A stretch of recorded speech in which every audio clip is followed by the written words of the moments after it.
I hear people saying that the Wellesley market is hot right now, but here's what almost nobody is telling you. More than half of the homes that sold in Wellesley this spring actually sold below asking price.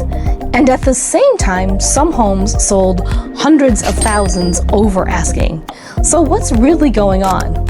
Well, that's what I'm here to discuss, the data. Hi, I'm Abby of Valencia-Gooding with eXp Luxury and eXp New Homes Division. And I've been studying the Wellesley market very closely. Not just average prices, not just headlines, but the psychology behind why certain homes create bidding wars while others negotiate. And what I found this spring was fascinating. Between February 9th and May 9th, 44 homes sold in Wellesley. The average list price was approximately $2.39 million, and the average sold price actually came in slightly higher at $2.4 million. The average home size was around 3,800 square feet, and the average price per square foot was approximately $656 per square foot. Average days to an offer was about 34, and the average days on market was about 50 days. Now, if you only looked at those averages, you might assume everything must be flying off the shelf. But when you dig deeper into the numbers, a much more strategic story appears. Out of the 44 homes that sold, 25 sold below asking, 17 homes sold above asking, and only 2 sold exactly at asking price. So this is not a market where buyers are throwing money at everything. Wellesley buyers are being extremely selective. And yet, some homes created massive emotional urgency.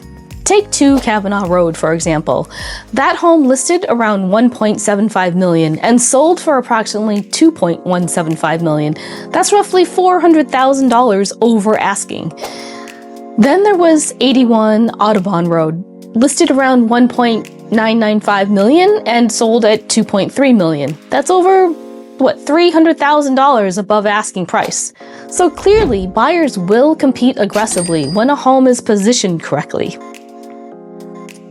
But now let's look at the other side of the market. 18th Street sold roughly at $350,000 below asking price, and 7 Cliff Road sold $235,000 below asking. So what's the difference? Because these are not small negotiation gaps. These are major shifts in leverage. And honestly, this is where pricing strategy and buyer psychology become more important than granite countertops and fancy lighting. Because some homes create broad emotional appeal, while others appeal to a much narrower buyer pool.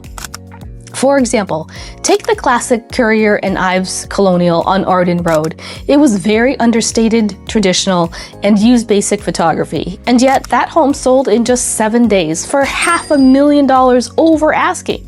Why? Because emotionally, almost every Wellesley buyer could picture themselves there. It felt timeless, safe, classic New England.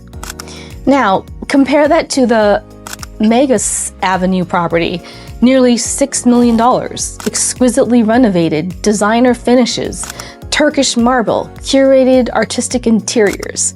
And even with a cash buyer, that home still negotiated below asking, not because it wasn't beautiful, but because it appealed to a more emotionally specific buyer. And this is what sellers and builders need to understand in 2026.